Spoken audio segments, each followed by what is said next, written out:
Diesel friggin' 10. A character that almost everybody remembers. For those of you who don't know, Diesel 10 made his first appearance in the film Thomas and the Magic Railroad, released in 2000. As most of you may know, that movie flopped in the box office. However, there is one thing from the movie that almost everyone remembers: Diesel 10. From a design standpoint, he seems very gimmicky. I mean, he's a diesel with a claw. Anyone who hasn't seen Magic Railroad can easily assume he only exists to sell merchandise. But people who have seen Magic Railroad have a different story to tell.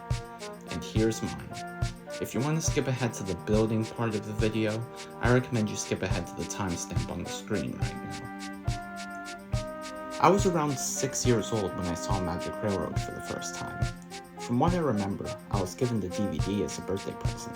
The first thing I saw on the cover was Thomas being chased down by a giant diesel with a claw. I was excited to see this movie, as it felt as though Thomas was going to go on the biggest adventure of his life. So I sat down to watch the movie, and back then, I loved it.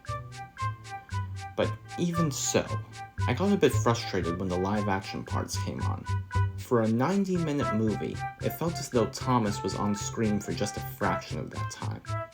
My opinion on the movie is a whole different subject for another video, but I did remember one thing: Diesel 10. Eventually, I bought the wooden, Tomy, and take-along toys, and most of them were very disappointing. I remember breaking the wooden Diesel 10 trying to get the claw to function like in the movie.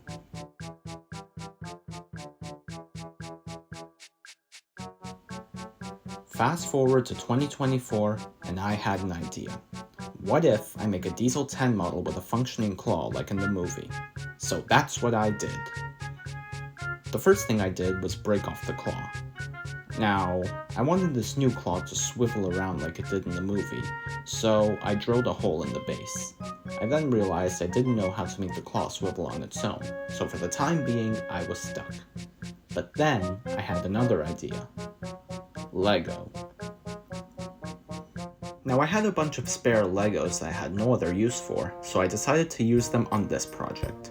I used the spares to build an arm that can move up and down, and another piece was connected to the arm to make the claw itself move up and down. I then realized that the bottom piece can move left and right, making the claw itself able to swivel around. Then it was time to build the claw itself. I cut pieces of styrene into the shape of the claw and glued them onto the Lego contraption that I put together. I didn't know how to make the claw open and shut, so I just made the claw one big piece. I then glued the claw onto the model, but it wasn't done yet. I still needed to paint it.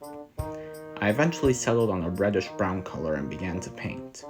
Then, after all that hard work, the new model was done. This honestly has to be one of the quickest customs that I've done, with it only taking 3 hours to put together. But nevertheless, I'm really proud of my work. But here's the only downside with Diesel 10 having an almost fully functional claw. It's easier for him to steal my snacks. But in all seriousness, I'm really proud of this custom, and I hope to do more in the future. This is Sudrian Productions saying goodbye, and thanks for watching.